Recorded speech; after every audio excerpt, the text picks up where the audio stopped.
Protocol Zero Part 1. The message from the Terran Empire arrived on a tight beam encrypted channel, addressed directly to the high command of the Galactic Concordance Empire.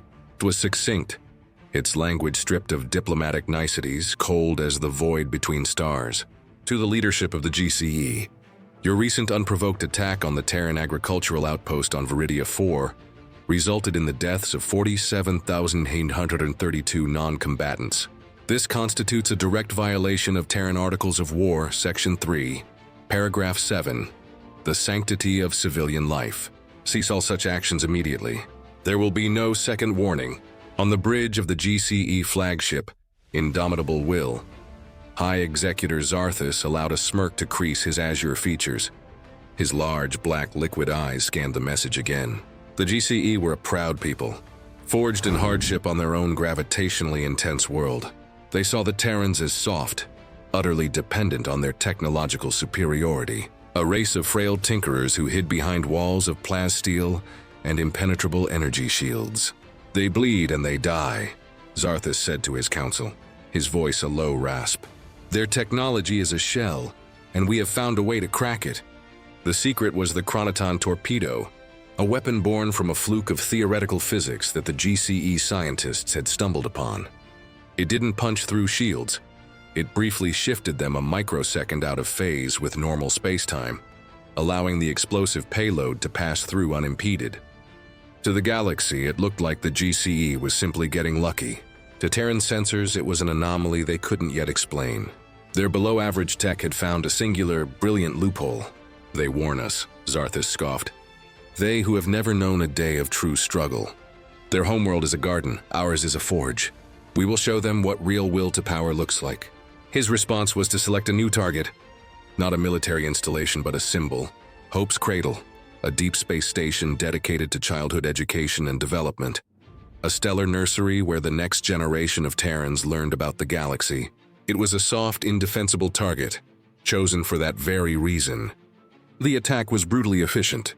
Chronoton torpedoes phased through the station's shields, detonating in hab rings, schools, and recreation centers. Over 200,000 civilians, most of them children, were extinguished in a silent, fiery blossom. Zarthus watched the confirmation feeds, a sense of grim satisfaction settling over him. He had called the Terrans bluff. Now he expected a frantic plea for negotiations, a cowering retreat. Instead, he got silence. For 72 standard hours, the Terran Empire was quiet. Diplomatic channels, usually buzzing with outrage or procedure, fell dead. Trade ships altered course away from GCE space. The galactic community held its breath, expecting the hammer of the famous Terran First Fleet to fall. But nothing happened. The silence was more unnerving than any threat. On the Terran capital, Prime Terra, in the obsidian halls of the Imperial Spire, Grand Admiral Kalen Vance stood before the silent throne. He was a product of Terra, tall, powerfully built, his features sharp and predatory.